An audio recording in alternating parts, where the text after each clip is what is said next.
And welcome back to MGD 111 Photoshop 1. Today we're going to talk about color mode. We need to have an image open here.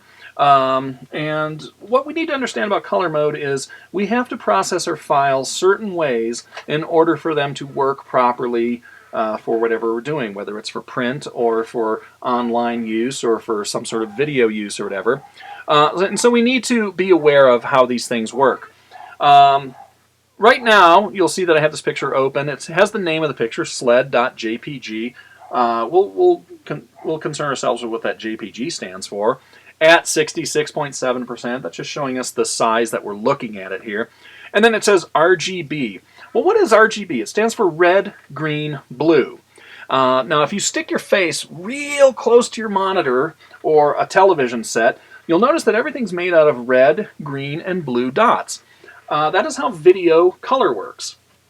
So anything that you want to process that's going to be used on the internet or in some sort of video, anything that's going to be used on screen, you generally want to use the RGB mode. There are other modes that we can use too that we'll cover later on in the semester, but that's the big one.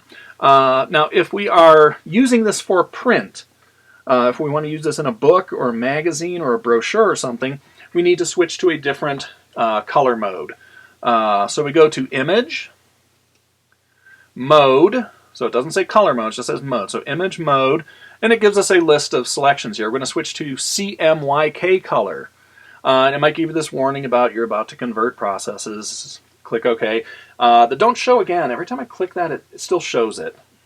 So I don't even click on that. And it might change the color ever so slightly. But what's happened now is this picture, the color is broken up into different ways, different methods. Instead of showing it in red, green, and blue dots, it is now broken into C, which is cyan, it's a light blue, magenta, which is a pink, yellow, which is yellow, and K stands for black. The reason they don't call that B is cyan is a kind of blue here too. So CMYK, if you're going to be a graphic designer, you're going to need to learn what CMYK is all about.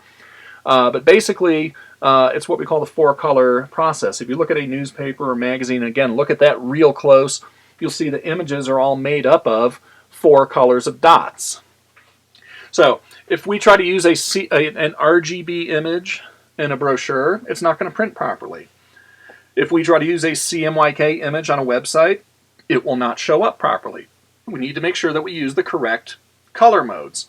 Additional color modes that we have, let's go to Image, Mode. We have what's called grayscale. Now, it'll ask you to discard the color information. Yes. Now, lovely black and white picture, right? Well, no, we don't use the expression black and white when we are talking about a Photoshop image. This is called grayscale, and the reason for that is if we zoom in, you'll notice all the pixels are various shades between pure white and solid black. In fact, there are 100 shades total, 101 if you count 0. Anywhere from 0 is white, 100 is black, and this is made up of those 100 shades. You thought there were only 50 shades of gray, didn't you? Ha. So anyway, we did not create what we call a black and white image because we are using all these shades of gray in between. Another mode here is called bitmap.